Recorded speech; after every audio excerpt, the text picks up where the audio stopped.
NFR. NFR Extra is a podcast dedicated to the Wrangler National Finals Rodeo and features icons and personalities that embody the Western lifestyle.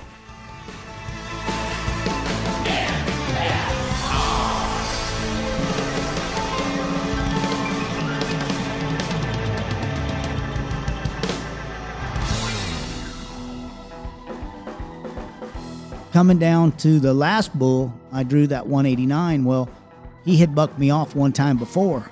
And I played this role in my head so many times of what it was going to feel like, what I was going to be thinking, and how I was going to feel to win a world championship, that in my head that movie was rolling. And the only way that this thing was going to unfold was going to be in my favor. I was going to ride this bull, and when my feet hit the ground out there in that Thomas and Mack, they're going to give me the championship. And that's exactly the way it happened. This is Brylan Bentley, and you're listening to NFR Extra.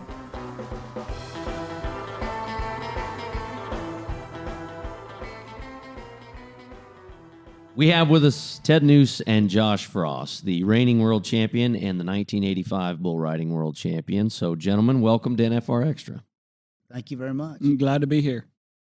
All right, so I can just see the vintage footage of 85, and there's those big shiny jackets, right? Was it Winston? That was the big sponsor back then, right? Winston and Heston. Yeah, so you had to have and my sister actually found one of those red shiny NFR jackets. Were you a guy that kept jackets, Ted? I mean, because I've heard of other people giving them out, and I've got several of them that I kept, but I gave a few of them away. Okay. What about you, Josh?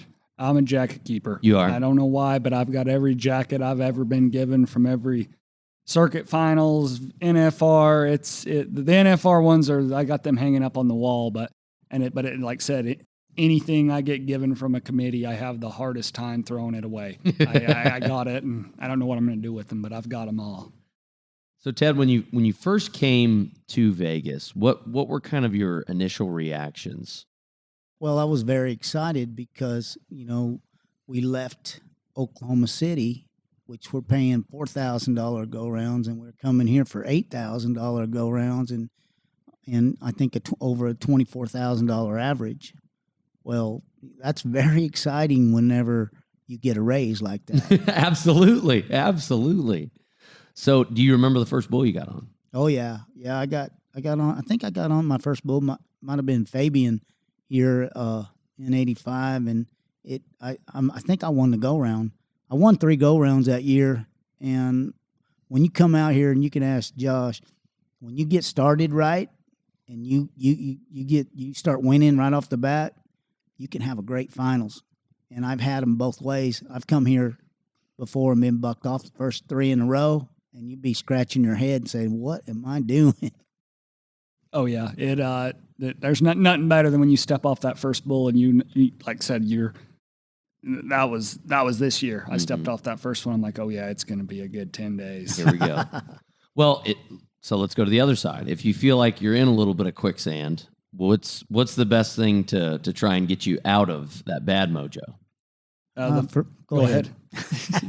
The biggest thing I've found, which I had to learn this really the hard way, because the first year I came, I got in the bad mojo and I didn't know how to get out of it. But I've always found, we get bucked off bulls all year long, and you don't even blink an eye. You're just excited for the next day. But when you hit the dirt in the Thomas and Mack, it stings a little bit harder. And once I realized that it's just bull riding, and I get bucked off all season. Some days you get bucked off, you're on to the next one the next day. And once I realized how to keep it the same as the regular season, like, yeah, no big deal, I bucked off. I did these things good. Tomorrow I'm going to do this better. And since I've done that, like, yeah, I'll get bucked off 1 or 2, but I'm locked in, and the bulls I'm supposed to ride, I ride them every time. See, what he just said is he's got a game plan. If you come into a situation and you already got the plan in place, then you know how to handle it. But if you don't have a plan in place, you'll stand over there and you'll beat your head against the wall and say, why do I keep getting bucked off? I'm not trying hard enough. Well, what does that do? That just makes you try harder and makes it worse.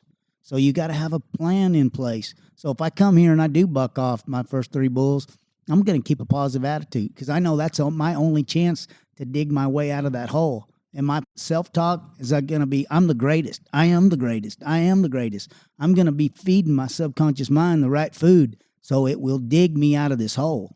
It's one of my favorite Muhammad Ali quotes. He said, "I'm the greatest golfer that's never played." I believe that. Yep. I know I'm the best. I've just never swung a golf club. So you're going through, and when you win in '85, and like you say, you ride that first bull. So that gets you off on a positive start. But you've also got, and as far as eras go, in my opinion, one of the best sets of bull riders all around you at that same time. So how do you kind of tell yourself, like, hey, I not only belong, I can beat these guys? Well, I mean, it happens all year long. It's not something that happens when we get to Vegas. This has been going on and on and on. And your self-talk has to be extremely good. Your game plan has to be perfect. And then you go at them and you give it everything you got. And when you're riding against Tough Hedeman and Jim Sharp and Lane Frost, all them guys. And okay, so one group of guys was leaving when Vegas happened. Denny Flynn, Donnie Gay, Bobby Del Vecchio, Gary Toole, a bunch of them guys. That was their last NFR. And then you seen Lane Frost and Tough, and pretty soon here comes Jim Sharp. That was the new bunch that were coming, and they, to Vegas. And when you put your hand in that bull rope and you're competing against them guys, it steps your game up. Your competition will make you or break you. And whenever you're competitive, then you're gonna put out that extra effort. And I don't know, as far as the level of talent goes, I don't know if you can find a more competitive group of bull riders either. I mean, there are many, many stories backing that fact up, but, all of these wolves, I mean, they're ready to eat. I guarantee, and they're hungry. They need that $8,000 to go to dinner. That's right? exactly right. You bet. Oh, so who do you feel like out of that group that was the most competitive? Oh man, Donnie Gay was very that's competitive. an easy one. I shouldn't have even asked that question. Tough Hedeman is very competitive. Them guys, their mindset was different. Yeah. You know what I mean? Like you could have threw Chris Shivers in there. You could have JB Mooney. Them guys, they would have fit right in because of their mindset. Those guys were willing to risk it all to make a great bull ride. And they did it day in and day out. And that's what made them so tough. Well, it's a different arena now, but Donnie Gay is just as competitive today on the golf course as he was riding bulls, I can promise you. Because every other hole, he's double checking the math and he's trying to make sure, are you beating me or how many? So that hasn't changed at all. So you keep rolling along. Do you remember 8, 9, and 10? Like what bulls did you get on to finish it out? Well, I was on a real roll, The only bull that bucked me off was A14, and he was a bull that would turn back right in the gate to the left, and not very many guys rode him, and especially right-handed guys. And I rode right-handed, and he got me tipped over into my hand and bucked me off. He's the only bull that bucked me off. And coming down to the last bull, I drew that 189. Well, he had bucked me off one time before, and I played this role in my head so many times of what it was going to feel like, what I was going to be thinking, and how I was going to feel to win a world championship, that in my head that movie was rolling, and the only way that this thing was going to unfold was going to be in my favor. I was going to ride this bull, and when my feet hit the ground out there in that Thomas and Mack, they're going to give me the championship. And that's exactly the way it happened. Wow. Is that not powerful? Oh, yeah. It's which I loved when he talked about, the game plan. And that's it goes with the mental and the visualization and stuff. But it's like the only way you can execute is if you got a plan. And so many people don't have the plan, or they're, they think it's easier not to think about it. And, that was, even me going in the 10th round this last year, like I had played the scenarios through my head of, the feelings and where nothing was going to take me by surprise, because there's nothing worse than being surprised and having thoughts slip into your head right before you're climbing over the chute, because that's just a lack of preparation. But, I was ready for every scenario to have happened, and maybe not quite as ready for the scenario of the one that I didn't put any pressure on. You want to ride that 10th bull regardless, and maybe didn't put quite enough effort into the visualization of, I've already won the world, let's ride this bull, because that was where we were, and I'd already won the world when I climbed over the chute, and hand rolls out of the rope a little bit, about 5 seconds, and maybe a little bit more mental preparation of, I'm going to ride this bull, even if I've won the world. But like I said, I was prepared for the scenario of Cooper James being the only guy to stay on and me having to ride that bull. That's what you visualize as a kid is that scenario. I have to ride this bull, and when I step off, I'm going to be the world champion. And I hadn't necessarily prepared quite enough for, I am the world champion, let's ride this last bull to finish it off strong. But that mindset has to come with maturity, right? Because you've knocked on that door multiple times, and I don't have a media guide in front of me, Ted, but I'm guessing that wasn't the first time you were ever in contention or felt like, hey, I have an opportunity to win a world title. So that has to come with experience, correct? Our mind is we don't know how much power there is in between our two ears for the future of our life. And what we say to ourselves is so important. People have no idea. When you talk down to yourself, your brain saying, okay, sir, what's what we're going to do? We're checked out. Yeah. And what my mindset was after I won the world, because I was runner-up 3 times in a row. 3 times in a row behind, listen to this, behind Tough Hedeman, beat me in 86. Red Rock bucked me off. Lane Frost beat me. I rode 8 bulls in a row, and the last 2 bulls bucked me off. Jim Sharp beat me, and he rode all 10 in 88. And I actually won more money than Jim did at the finals that year. So, but my self-talk wasn't right. I was saying, you know what I was saying to myself? If you win another one, you win another one. Can you see what I was programming into my subconscious mind?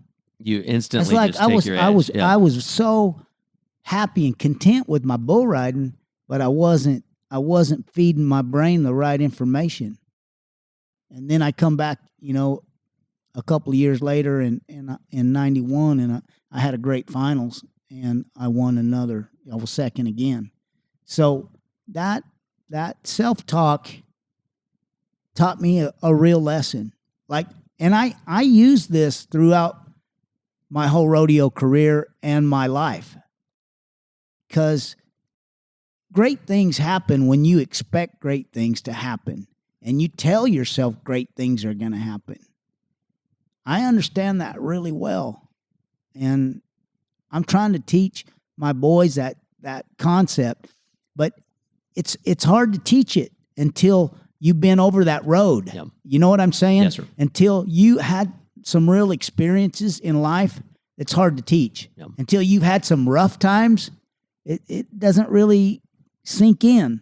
But once you go through some tough times, some injuries or whatever, then you start to realize, I need to change something. And I gotta get into my mind and change it. Yeah.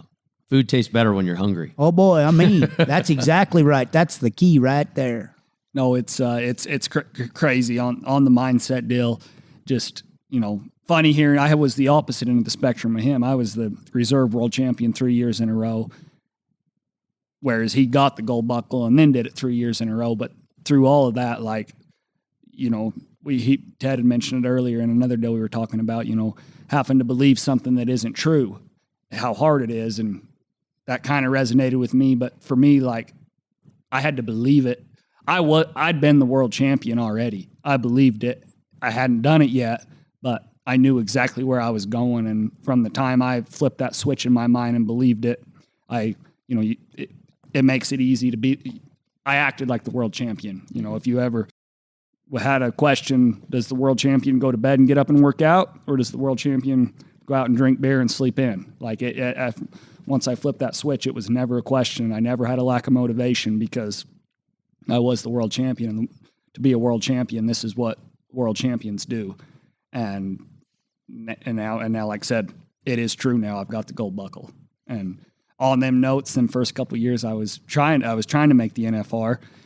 It was funny because it felt like I would get in the top 15 every year in June, right about the 4th of July. A couple people would start passing me, and so I'd start, you know, he kind of hit on it, trying harder, and well, every year I'd get hurt in August. And I wasn't getting hurt intentionally, but I felt like there was a little bit of that in the back of my subconscious, that it was easier for me to say, oh yeah, I would have made the NFR if I wouldn't have got hurt.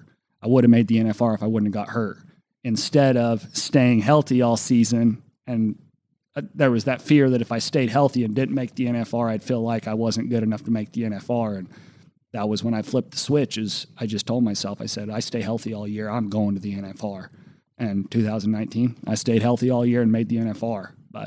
And it's hard to explain to people, like, I wasn't intentionally getting hurt, but that was my easy way out, was start hanging off the side of some bulls pretty quick. You break your leg. And Yeah.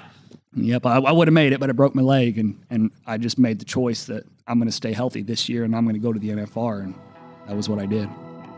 Let's take a quick pause, and we'll be right back. Las Vegas becomes the center of the Western universe every December with the return of the Wrangler National Finals Rodeo.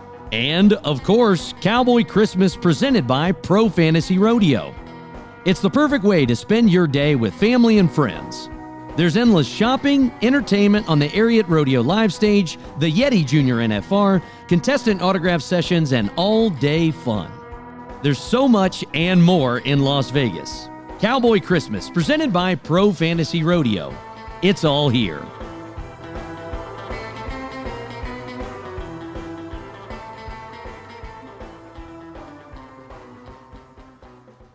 Well, and what's unique about your guys' event specifically is staying healthy. Ted, you went 14 times to the NFR. How did that come about then? Like, what did your routine look like? Like, these guys, they live and breathe in the gym. They're on, chiropractors or masseuses or cold baths or whatever it is to keep healthy. What did that look like for you?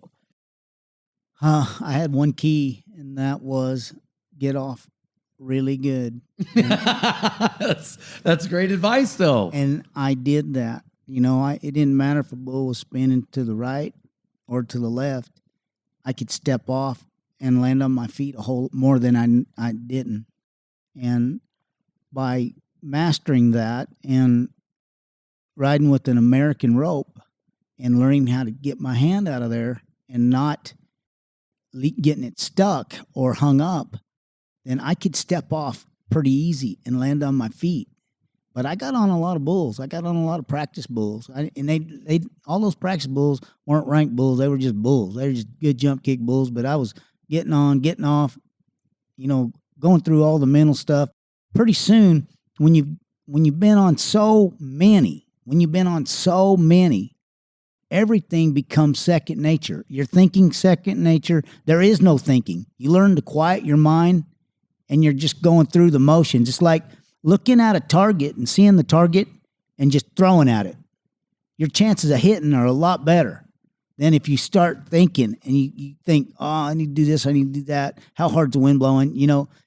But if you just look at that target and hit it over and over and over, pretty soon you just start to believe that's the way it is. In football and baseball, they say don't aim it, throw it. Throw it. I get it. Don't aim to your receiver. Don't aim to the catcher. When you're a pitcher, throw it. When you're a quarterback, throw it to your target, It's amazing how your mind works. It's just totally amazing. So I could be in my arena and throw a rock out of the arena, and I will hit a pipe. And it's like, how did I do that? And if I try to hit it, I won't hit it.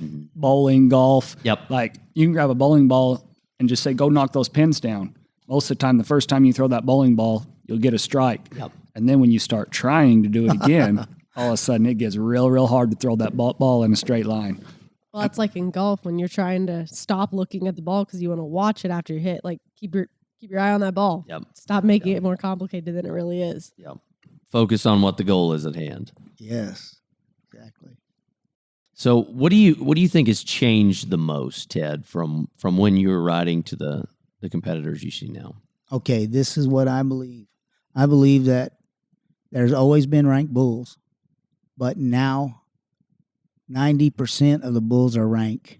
Do you get that? Like, Absolutely. I couldn't agree more. There's so many ranked bulls. So I could go all year long and not get on Red Rock or Bodacious or Pacific Bell. I'll give you Pacific Bell. I've been on Pacific Bell 3 times, and I was able to ride him 3 times and not get hooked. That was that's a miracle right there. Yeah. But anyhow, so I might get on one of them once a year until I got to the NFR. It's no longer like that. There's 50 Pacific Bells, there's 50 Bodacious. They're out there, and some guys they're out there, and they might be a 3-year-old you're fixing to get on that bucks like a wolf, and they're there, and there's a lot more of them, and that's why guys are having a harder time staying healthy, because they're getting on so many ranked bulls back to back. It's tough.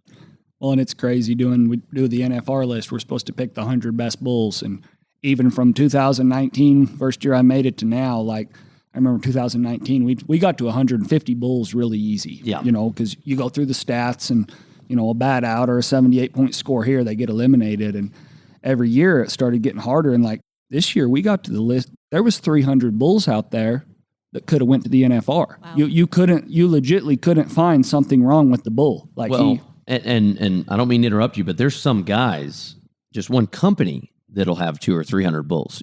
So and I'm not saying they're all NFR worthy, but they may have 50. Just one company that could make the NFR. And obviously, you want to try to spread it around, but that's how deep some of these herds are. When there are multiple guys, you can pick up the phone and go, "Hey, we got a rodeo and we got 60 guys entered," and they're like, "Okay." Well, and then, like I said, I would say 70% of the rodeos you'd go to, and you don't draw a bull that you can't be in the top 3 on. Like you're going to be 84 plus points. And I was telling Ted about our circuit rodeos. Legacy had such a good pin of bulls that, like, you'd go be 86 points and you wouldn't even be in the top 8. Yeah. Like and that's what's hard for them stock contractors, or it's terrible for us, because like we're cutting bulls to not take to the NFR, and the only reason your bull got cut was you done had too many that had already made it. Like it's a great time to be riding bulls. And to me, it is amazing how dialed in they've gotten the genetics, because some of these bulls are absolute freaks. I mean, we remember Bodacious because of him hurting tough and him hurting multiple people, but some of these bulls, it's literally like watching a superstar athlete. It's like watching LeBron James the first time he was on TV in high school. I mean, you see a 3-year-old bull jump 8-10 feet straight in the air and kick and then do it again, and it's like, how does anyone ride that? So I don't know. My hat's off to you, Josh, because I'm just going to keep announcing that's not something I'm going to crack out. Oh, when you see those ones that you can't figure out how anybody can ride, run them in and I'll show you. I love that. I love it. Good answer. Do you feel like the extremes play a part in this? Like, now having the extreme events just giving you that broader opportunity for the contractors to really keep that many good bulls on hand? Like, I'd say yes and no. I feel like your top stock contractors, they're the top because they've got the breeding programs, and whether they're doing an extreme bulls or a rodeo, every stock contractor would take pride in showing up with 45 head of bulls that everybody can win on.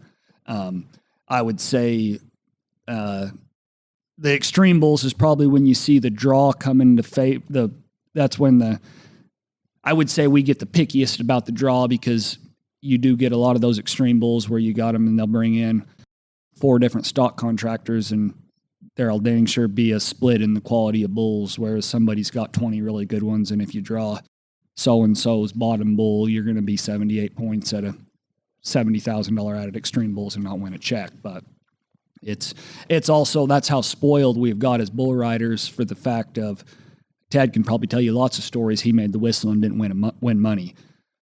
The bull riding, not to be mean, but has been so poor on the rider's side. Like when I make the whistle, if I don't get paid, I'm pissed because I make money every time, whether I'm 76 points or 88, I'm getting paid.